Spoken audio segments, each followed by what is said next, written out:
కేవలము ఈ భూమి మీద క్రైస్తవులు అనబడిన వారు మాత్రమే చేసే ఒక మంచి కార్యం. ఇంకెవ్వరూ చేయలేరు ఇలాంటి కార్యాన్ని. ఒక దేవుని బిడ్డ మాత్రమే అన్ని సందర్భాలలోనూ పాటలు పాడుతూ దేవునిని స్తుతించేటువంటి కృప కలిగిన ఒక వ్యక్తి. అయితే ఈ సందర్భంలో దైవజనులు, పెద్దలు, అనుభవనీయులు, తండ్రి గారు దేవదాసు నాయన గారు ప్రభువునందు నిద్రించారు అని నిన్నటి దినాన తెలిసిన వెంటనే చిన్న బాధ కలిగినప్పటికీ, కొంచెం వేదన కలిగినప్పటికీ పరిపూర్ణంగా సంతోషం అయితే నాకు కలిగింది. ఎందుకో మాట్లాడుతా అవన్నీ చెబుతాను, జాగ్రత్తగా వినండి. దేవదాసు నాయన గారు మనకి ఇక్కడున్న మనందరికంటే కూడా, మన బంధువులలో కంటే, మన రక్త సంబంధికులలో కంటే వయసులో పెద్దవారు నిండు వృద్ధాప్యంలో ప్రభు దగ్గరికి చేరారు. సంతోషమా కాదా? మాట్లాడాలి. సంతోషమా కాదా? నిండు వృద్ధాప్యంలో ప్రభు దగ్గరికి చేరారు. ప్రభువునందు ఉండి మరణించారు, ప్రభువునందు ఉండి నిద్రించారు. సో ఆయుష్ను బట్టి మనకు సంతోషం. రెండోదిగా ఆరోగ్యాన్ని బట్టి కూడా సంతోషమే. కొద్ది కాలము తప్ప పెద్ద అనారోగ్యం ఏమీ లేదు, పెద్ద వ్యాధి రోగమేమీ ఆ దైవజనులకి దేవుడు తీసుకురాలేదు. కాస్తంత కదలలేని లేదా మంచం మీదే ఉండేటువంటి కొద్ది కాలము ఆ పరిస్థితిని బట్టి మినహాయించి ఇక మిగతా వయసు అంతటిలో కూడా దేవుడు ఆ దైవజనులకి మంచి ఆరోగ్యం ఇచ్చాడు. ఈ భూమి మీద దేవుడు నరులకు అనుగ్రహించిన గొప్ప ఆశీర్వాదాల్లో 2 రకాలైన ఆశీర్వాదాలు మొదటి స్థానంలో ఉంటాయి. 1 ఆరోగ్యం, 2 ఆయుష్. ఆయుష్ని, ఆరోగ్యాన్ని పొందుకోవాలంటే కూడా దేవుని దయే, దేవుని కృపే, దేవుని అనుగ్రహమే. దేవుడు ఇవ్వకుండా ఈ భూమి మీద ఏ నరమాత్రుడు వాటిని సంపాదించుకోలేడు, పొందుకోలేడు, అనుభవించలేడు. దైవజనులకి ఈ రెండింటిని దేవుడు ఈ భూమి మీద ఇచ్చాడు. దేవునికి స్తోత్రం. మౌనంగా ఉన్నారు. దేవునికి స్తోత్రం. దానిని బట్టి సంతోషించాలి. రెండవదిగా దైవజనులు గొప్ప పరిచర్య చేసి చివరి కాలంలోనే ప్రభువునందు నిద్రించారు. మధ్యలో అకాల మరణం ఏమీ రాలేదు. గొప్ప పరిచర్య చేశారు. అనేక ఆత్మలను రక్షించాడు. తన కుటుంబానికి చేయాల్సినటువంటి నిర్వర్తించాల్సిన బాధ్యతలను అన్నిటినీ నిర్వర్తించారు. అన్నింటిని ముగించుకున్న తదుపరే ఈ భూమి మీద తన కన్ను మూయటం జరిగింది. దీనిని బట్టి కూడా సంతోషమా కాదా?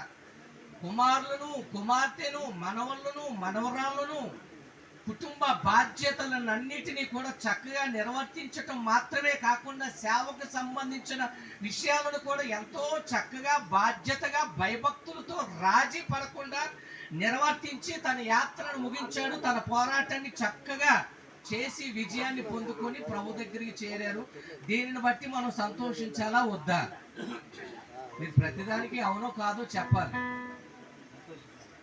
అవునండి? అవునా కాదా? సేవ మధ్యలో వదిలేసి, సేవలో రాజీ పడిపోయి, కుటుంబాన్ని పట్టించుకోకుండా, లేదా సంఘాన్ని సరిగ్గా పట్టించుకోకుండా, లేదా డబ్బుకి కక్కుర్తు పడి, లేదా కొద్ది మందికి లోబడిపోయి బానిసలుగా మారిపోయి అలా ఉండుంటే మనం కాస్త బాధపడాలి. అలాంటిది ఏమీ లేకుండా, జరగకుండా పౌలు గారు అన్నట్లుగా తన పోరాటాన్ని చాలా చక్కగా విజయవంతంగా ముగించారు. దేవునికి స్తోత్రం. బిగ్గరగా చెబుదాం, హుషారుగా చెబుదాం. మరొక సంతోషకరమైన విషయాన్ని కూడా మీకు చెబుతూ ఉన్నాను, జాగ్రత్తగా వినండి. రక్త సంబంధికులకు, బంధువులకు, కుటుంబస్తులకు, బాగా పరిచయమైన వారికి, బాగా నెలవైన వారికి, లేదా సంఘ బిడ్డలకు అందరికీ ఎంతో కొంత ఖచ్చితంగా బాధ, వేదన, దుఃఖం ఉంటుంది. కన్నీరు ఖచ్చితంగా ఉంటుంది, ఉండకపోదు, ఖచ్చితంగా ఉంటుంది. అయితే ఇది కొద్దిసేపు మాత్రమే. కానీ మనం ఆలోచించాల్సింది దేనికి అని అంటే, మనకంటే ముందుగా దేవుని రాజ్యమునకు చేరుకున్నారు ఆయన. హల్లెలూయా. సేవలో పెద్ద ఆయనే, కుటుంబంలోనూ పెద్ద ఆయనే, దేవుని చేత ఆశీర్వదించబడటంలోనూ పెద్ద ఆయనే, ఆరోగ్య విషయంలోనూ పెద్ద ఆయనే, ఆయుష్లోనూ పెద్ద ఆయనే. అన్నింటిలో ఈ భూ ప్రపంచం మీద ఉన్న వాటితో పోల్చుకుంటే అన్నింటిలో పెద్ద ఆయనే. ఇప్పుడు పరలోకానికి వెళ్ళిపోవడంలో కూడా ఆయనే పెద్ద ఆయన, ఆయనే సీనియర్ అక్కడ. దేవునికి స్తోత్రం. ఇప్పుడు భూమి మీద ఆయనే అన్నిటిలో సీనియర్ అయిపోయాడు.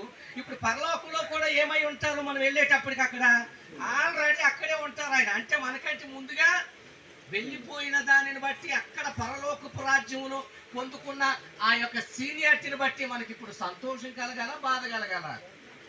మాట్లాడాలి. మన పిల్లలు ఎవరన్నా వేరే దేశంలో జాబ్ చేయడానికి వెళ్తూ ఉంటే కొంచెం బాధ, దుఃఖం, వేదన ఉంటుంది. శరీరక సంబంధంగా ఎడబాటు అయినప్పుడు ఉంటుందా ఉండదా? కానీ లోపట కొంచెం పర్మనెంట్ సంతోషం చెప్పన, మా పిల్లలు బయటికి వెళ్తూ ఉన్నారు, డబ్బు సంపాదించి పంపిస్తారు. హల్లెలూయా. అలాగే తండ్రి గారు మనకి దూరమైనందుకు గాను కాస్తో కోస్తో లోపట వేదన, బాధ, మనకి వారితో ఉండేటువంటి ఆ సంబంధాన్ని బట్టి, వారితో ఉండేటువంటి ఆ సన్నిహితాన్ని బట్టి కొంచెం వేదన ఉన్న పర్మనెంట్ సంతోషం మనలో ఉండాలి. ఏంటది? నాకంటే ముందుగా దేవుని దగ్గరికి వెళ్ళిపోయారు. హల్లెలూయా. కాబట్టి పెద్ద ఆయన, అన్నిట్లో పెద్ద ఆయనే. పరలోక సంబంధమైన విషయాల్లో కూడా ముందు వెళ్ళిపోయారు ఆయన. అందుకోసమే సంతోషించారు. ఈ భూమి మీద అన్నింటిలోనూ ఆయన పెద్ద ఆయన అయ్యారు. కనీసం ఆయనకంటే ముందుగా పరలోకం వెళ్తానేమో అని అనుకున్నా, ఆ విషయంలో కూడా ఆయనే సీనియర్.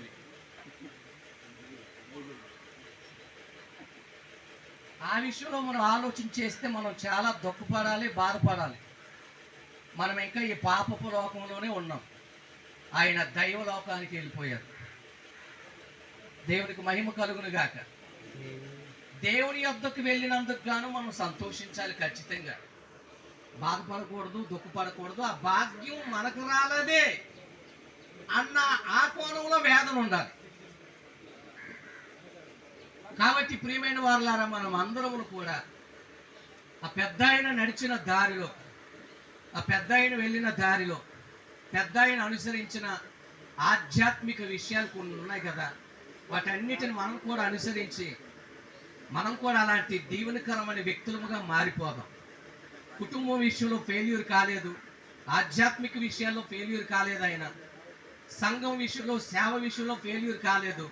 మనం కూడా ఏ విషయాల్లోనూ ఫెయిల్యూర్ కాకుండా మనం కూడా దైవజనుడు వలె మంచి పోరాటం పోరాడి దేవుడు మనకు అనుగ్రహించే కిరీటాన్ని పొందుకోవడానికి సిద్ధముగా ఉందాం. హల్లెలూయా. చెబుదాం బిగ్గరగా.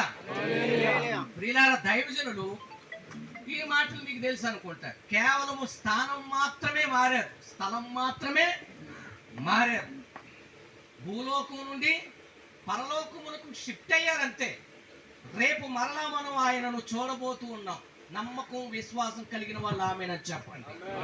క్రైస్తవ నిరీక్షణ అదే, బైబిల్ చెప్పే నిరీక్షణ అదే. రేపు మరలా మనం చూడబోతూ ఉన్నాము అన్న ఆ ఆలోచన, ఆ నిరీక్షణ, ఆ విశ్వాసం ఒకవేళ మనకుంటే ఏడుపు, దుఃఖం, బాధ కొద్దిసేపే ఉంటది.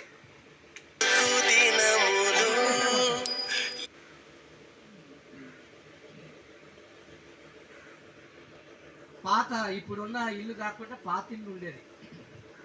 సార్ నేను ఇక్కడ చెన్నై వచ్చాను, అందరం కలిసి పండుకుండే వాళ్ళం లైన్గా.